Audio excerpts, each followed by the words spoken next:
I got a confession to make. The Goo Goo Dolls? Anybody? Here's my confession. Sometimes I listen to Taylor Swift. I mean, it's not bad. Look, she's got some jams. And I'm going to talk about one of her songs. Let's pour some coffee on that.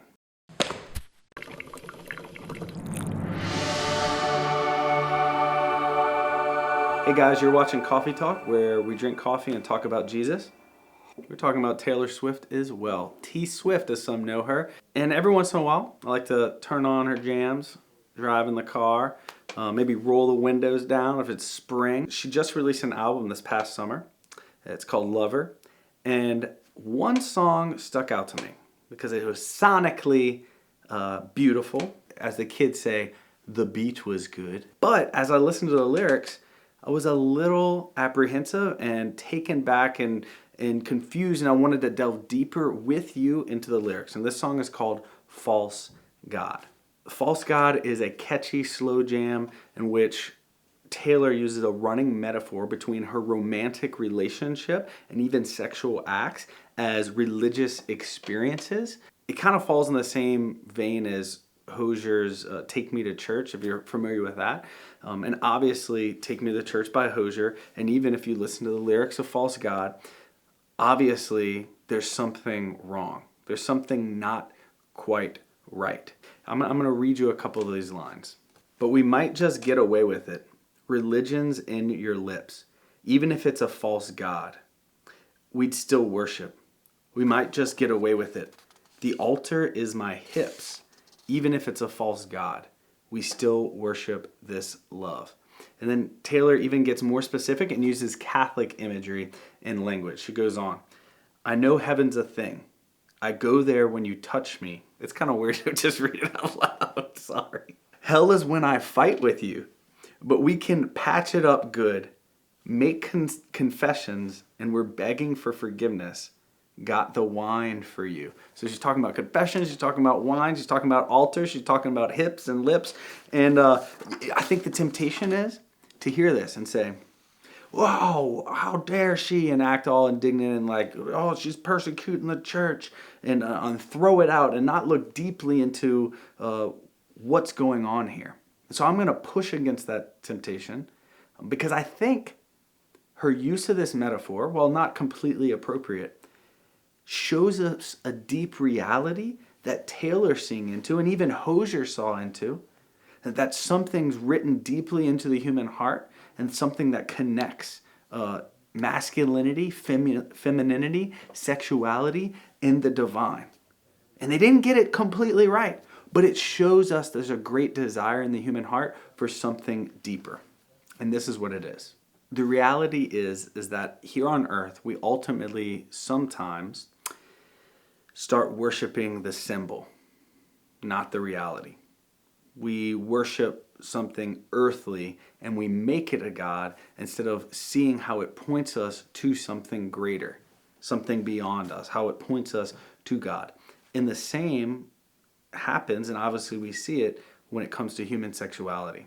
So songs like Take Me to Church or False God, as we're talking about Taylor Swift, they make the symbol, they make sex God, when God is actually the reality that sexuality points to. So let me explain. This is the icon of the Trinity. And so what is the Trinity? The Trinity is the Father who loves the Son for all eternity. The Son receives that love and returns that love back. And the love in between them is the Holy Spirit. Right? Some people have said that that's an image of the Trinity, that's an expression of the Trinity, that the love between the Father and the Son is the spirated another whole person for all eternity, the Holy Spirit. Well, that's lived out as an icon in human sexuality. That's why God placed it at the very beginning of the book, and he points to Adam and Eve, and he says, you want to know what God looks like? You take Adam, you take Eve, and the man shall leave his father and mother and be joined to his wife, and the two shall become one flesh. Be fruitful and multiply, meaning multiple people, right? Fill the earth and subdue the earth. The first command of God and the first expression of who he is tied up into masculinity and femininity and their relationship, and even into their sexuality. right? The one flesh union. So when we look at Adam and Eve, or man and woman, and when we look at their relationship, and even the begetting of children, it should point us to a great reality. And where do we mess up? And where did Taylor mess up? And where did Hosier mess up? Where does false God mess up and even recognize that they messed up? Is that they make sex the idol instead of the icon. They worship that relationship and even these actions and this experience instead of seeing it as pointing to something greater. And Taylor even kind of recognizes this. She says, this is a false God. This may be a false God, but she doesn't know what the reality is. Maybe she's never experienced the Lord in a way that could give her that context. But that's our job. Whenever you meet T Swift, just evangelize her. Talk to her.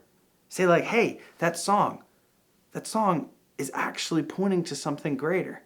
And don't just throw it away or push it in the corner. Don't repress it, the desires that are expressed in that song. Say, no, we're not going to accept the distortion, but we're going to reorder it in our lives. So here's the conclusion. I want to get it right, so I'm going to read it a little bit. The conclusion is, False God by T Swift, and in some ways, Hosier, Take Me to the Church. False God is sonically catchy, it's symbolically rich and well put together, which is why it's actually dangerous if we do not understand the ultimate reality to which it points. That God has been preparing the church, his bride, for all of history, and the bridegroom did lay down his body in an ultimate act of love. But that act was on a cross, and he is not a false God.